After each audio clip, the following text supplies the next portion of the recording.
Do you ever feel this deep urge to help others, like you have the power to heal, to awaken their consciousness?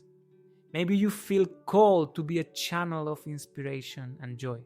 If so, this might be your path, the path of the shaman healer. But let me tell you, this isn't a journey you can take just anywhere, and definitely not with just anyone. There are 3 fundamental elements that must be in place for this transformation to happen. In this video, I'll break them down for you so you understand what they are, why they matter, and how they shape your journey. Let's go. But first, one important thing. This is not an overnight process. Transformation takes time. We live in a world where everything happens instantly. Click a button, done. Order something, delivered. But don't be fooled. That's the karma of instant gratification. Real transformation is different. It's like a tree. It takes time to grow, to mature, to bear fruit. So, be patient. Alright, let's begin. The 3 fundamental pillars of the shaman healer's path. The first pillar on your journey as a shaman healer is the master. A lot of people think a spiritual master is just a teacher, someone who gives you knowledge. And sure, that's part of it, but that's not the real reason why a master is so important. In this path, you won't just learn from your master.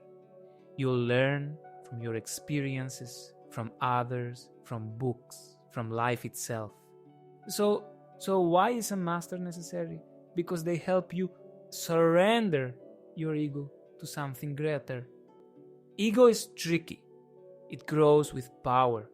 Some shamans become so skilled, so recognized that they start believing they are doing everything on their own.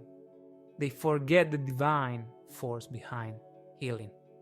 And when that happens, they begin to lose their power. They start absorbing the karma of those they heal. They get sick. They lose their way. Because remember this, all healing happens through spirit. A shaman healer must always surrender their ego to spirit. And the best way to learn that, by surrendering to your master. But let me be clear, this surrender is not about weakness or fear. It's about love, respect, and recognition. Most of the time, the master is a real person, someone guiding you directly. But in very rare cases, the role of the master can be something non-physical. These are special situations, and they don't happen often. Once you fully surrender to something greater, your master will bless you and set you free. From that moment on, your guidance will come directly from spirit, and that's when you become the master. This is the first element of the shaman healer's path. Now, let's talk about the second pillar. The second pillar on your journey as a shaman healer is community. You are not meant to walk this path alone. Your community is the group of people around you who share your love for truth. People who are also healing, growing, and transforming. This can be the people you meditate or do yoga with, those you meet at retreats, even your friends or the people who follow you on social media. But why is this so important? Because within these connections, there is a constant exchange of energy, healing, and forgiveness. The stronger your bond with this group, the more stable and committed your practice will be. And here's the most important part. Everything you receive on your spiritual path is not just for you. It's meant to be shared. This is the true purpose of community, to remind you that your gifts are not yours to keep, but to give. This is what makes you a true channel of healing.